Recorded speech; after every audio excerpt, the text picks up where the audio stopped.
டேஸ்டியான மீன் குழம்பு எப்படி பண்ணுறது அப்படிங்கிறத பற்றி தான் இந்த வீடியோவில் பார்க்க போகிறோம். வாங்க வீடியோக்குள்ளே போகலாம். ஒரு மண் சட்டியில் நமக்கு தேவையான அளவு நல்லெண்ணெய் சேர்த்துக்கோங்க. எண்ணெய் சூடானதுக்கப்புறமா கொஞ்சமாக வெந்தயம், ஜீரகம், சோம்பு இது எல்லாமே போட்டதுக்கப்புறம் நம்ம இது கூட 2 பச்சை மிளகாய் ஆட் பண்ணிக்கலாம். அது கூடவே நம்ம கறிவேப்பிலை, சின்ன வெங்காயம், பூண்டு இது எல்லாமே ஆட் பண்ணி வதக்கினதுக்கப்புறமா நம்ம தக்காளி ஆட் பண்ணிக்கலாம்.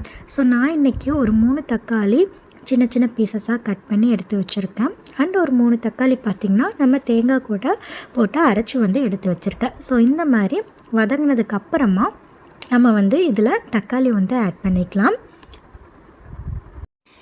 இந்த மாதிரி தக்காளி நல்லா வதக்கி எடுத்துக்கோங்க. கொஞ்ச நேரம் வதக்கிட்டு நம்ம ஒரு மூடி போட்டு வச்சோம் அப்படின்னா தக்காளி பார்த்திங்கன்னா நமக்கு சீக்கிரமாக வதங்கிடும். ஸோ இந்த மாதிரி ட்ரை பண்ணி பாருங்கள். ஸோ இப்போ பாருங்கள் தக்காளி நல்லா வதங்கிட்டு வருது. ஸோ தக்காளி நல்லா வதங்கினதுக்கு அப்புறமா நம்ம இதுக்கு தேவையான மசாலா எல்லாமே ஆட் பண்ணிக்கலாம். ஸோ இதில் பார்த்திங்கன்னா 1 ஸ்பூன் மஞ்சள்தூள், 2 ஸ்பூன் மிளகாய்த்தூள் அண்ட் 2 ஸ்பூன் மல்லித்தூள் இதெல்லாம் நம்ம ஆட் பண்ணிக்கலாம். உங்கள் காரத்துக்கு ஏற்ப மிளகாய்த்தூள் நீங்கள் கூட குறைய ஆட் பண்ணிக்கோங்க. ஸோ மசாலா எல்லாமே சேர்த்ததுக்கப்புறம் நல்லா வதக்கி எடுத்துக்கோங்க. ஸோ இந்த மாதிரி நல்லா வதங்கட்டும். இந்த மாதிரி ஒரு மூடி போட்டு கொஞ்சம் நேரம் விட்டுருங்க. இப்போ பார்த்திங்கன்னா நல்லா மசாலா ஐட்டம்ஸ் எல்லாமே நல்லா வதங்கி வந்திருக்கு. ஸோ இதுக்கப்புறம் நம்ம ஒரு நெல்லிக்காய் சைஸ் புளியை கரைச்சி எடுத்துக்கலாம். அந்த புளி தண்ணியை நம்ம இதில் ஆட் பண்ண போகிறோம்.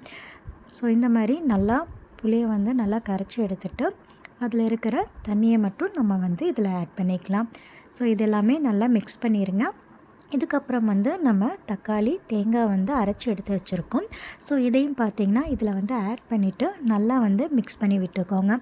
ஸோ இந்த மாதிரி நல்லா மிக்ஸ் பண்ணி எடுத்து வச்சுக்கோங்க. ஸோ இதில் பார்த்திங்கன்னா நெக்ஸ்ட்டு நம்ம தேவையான அளவு தண்ணி சேர்த்திட்டு அது கூடவே நம்ம தேவையான அளவு கல்லுப்பு ஆட் பண்ணிக்கலாம். ஸோ இது எல்லாமே சேர்த்ததுக்கப்புறமா ஒரு மூடி போட்டு நம்ம மூடி வச்சுக்கலாம். இந்த மாதிரி நல்லா கொதி வந்ததுக்கப்புறமா நம்ம க்ளீன் பண்ணி வச்சுருக்க மீனை இதில் ஆட் பண்ணிக்கலாம். ஸோ இந்த மாதிரி மீன் போட்டதுக்கப்புறம் ஒரு 5 மினிட்ஸ் வச்சுருங்க. அதுக்கப்புறமா மீன் நல்லா வெந்ததுக்கப்புறமா நம்ம மல்லித்தலை போட்டு நம்ம இறக்கிடலாம். இப்போ பாருங்கள் டேஸ்டியான மீன் குழம்பு ரெடி ஆயிடுச்சு. ஸோ கண்டிப்பாக ட்ரை பண்ணி பாருங்கள். உங்களுக்கு இந்த ரெசிபி பிடிச்சிருந்துச்சுன்னா லைக் பண்ணிவிட்டு என்னோடய சேனலை மறக்காமல் சப்ஸ்கிரைப் பண்ணிக்கோங்க. உங்கள் ஃப்ரெண்ட்ஸ் அண்ட் ஃபேமிலிக்கும் ஷேர் பண்ணி கொடுங்க.